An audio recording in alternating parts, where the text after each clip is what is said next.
Tabe, Beri Bakareba. Mudah-mudahan Anda selalu sehat dan tetap bersemangat. Saatnya Anda menyimak berita Sulawesi Tengah hari ini. Bersama saya, Aura lagi ya. Sejumlah berita aktual dan menarik seputar Sulawesi Tengah telah kami siapkan untuk Anda. Berikut 3 berita utama hari ini. Tim penyidik Kejari melakukan penggeledahan di kantor Bapenda Kota Palu.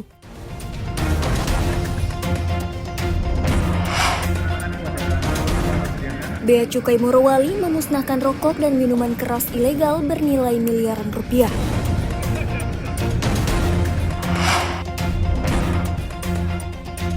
Puluhan warga yang menjadi korban penipuan melapor ke Mapolsek Palu Barat.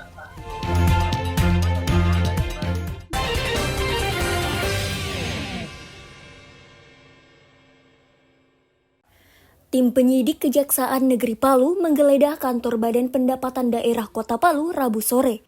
Penggeledahan itu terkait penyidikan dugaan penyimpanan anggaran bea perolehan hak atas tanah dan bangunan tahun anggaran 2018 sampai 2019. Penggeledahan dimulai pukul 11 waktu Indonesia Tengah dengan melibatkan 15 personil dari Kejari Palu. Tim menyisir berbagai ruangan di kantor tersebut, termasuk loket PTSP dan loket bea perolehan hak atas tanah dan bangunan atau BPHTB, ruang perbendaharaan serta ruang verifikasi dan validasi. Setelah lebih 3 jam melakukan penggeledahan, tim penyidik menyita sejumlah dokumen penting dan file elektronik yang terkait dengan proses penyidikan. Jadi permasalahan ini muncul berawal dari adanya selisih antara laporan yang diterima oleh BPN untuk pengajuan BPHTB menjadi sertifikat dengan jumlah yang ada BPHTB yang diajukan terdata di Bapenda Kota Palu, sehingga ada anggapan atau dugaan awal kemarin itu yang kemudian jadi perkara saat ini, ya kan, bahwa jumlah selisih inilah yang tidak disetorkan karena ada biaya pajak untuk BPHTB yang seharusnya itu disetorkan ke Bank Sulteng, melalui Bank Sulteng kemudian disetorkan ke kas daerah, itu tidak dilakukan, dibelokkanlah istilahnya, tidak melakukan pembayaran dari pihak yang diduga ya, tersangka nanti ya ini ya, calon tersangka nanti yang sudah ada kita kantongilah nama-namanya, sehingga hilanglah pajak daerah berupa pajak BPHTB ya kan dari selisih tadi dengan nilai sementara yang ada dengan kita 2,6 miliar. Penyidikan kasus tersebut mencuat karena adanya dugaan bea perolehan hak atas tanah dan bangunan yang tidak dilaporkan secara resmi selama 2 tahun. Tindakan itu mengakibatkan kerugian bagi keuangan negara. Kasus tersebut telah naik status dari penyelidikan ke penyidikan sejak beberapa waktu lalu. Pihak Kejari Palu terus mendalami bukti-bukti keterlibatan pejabat dan pihak tertentu dalam kasus tersebut. Zalika Syalsabila melaporkan dari Palu.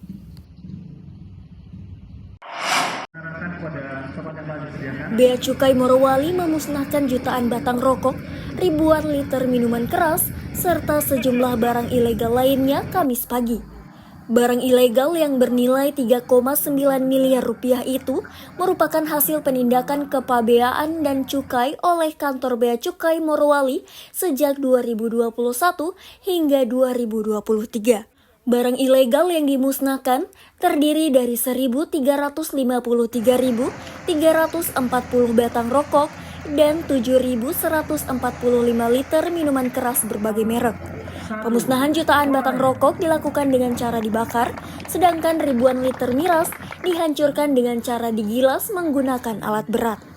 Konsumsi orang ya, karena memang rata-rata saat ini kan memang harga rokok tambah mahal ya Pak ya. Jadi antara rokok resmi dengan rokok ilegal ini lumayan jauh disparitas harganya. Jadi mungkin ya itulah yang menyebabkan mungkin permintaan atas rokok ilegal meningkat. Itu yang akan kita lakukan sebagai aparat Bea Cukai untuk melakukan tindakan atas peredaran rokok ilegal. Sudah disampaikan potensi kerugian negara sekitar 1,8 miliar.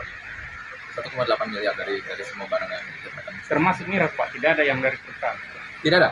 Tidak ada ya. Miras itu juga dari lokal-lokalitas.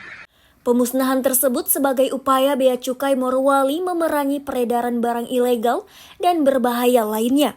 Selain itu, bentuk transparansi dalam penyelesaian barang ilegal hasil penindakan sesuai peraturan yang berlaku. Abdul Haris melaporkan dari Morowali.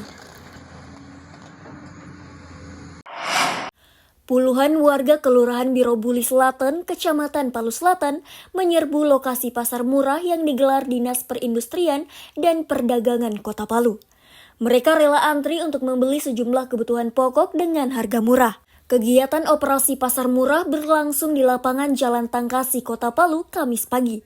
Beberapa kebutuhan pokok dijual dengan harga subsidi, mulai dari beras, minyak goreng, dan gula pasir. Pasar murah ini bertujuan menjaga stabilisasi harga, menekan inflasi, dan membantu kebutuhan pokok masyarakat menjelang perayaan Hari Natal dan Tahun Baru 2025 mendatang. Warga yang mendatangi lokasi pasar murah umumnya terdaftar dalam data terpadu kesejahteraan sosial dan penerima bantuan program Keluarga Harapan.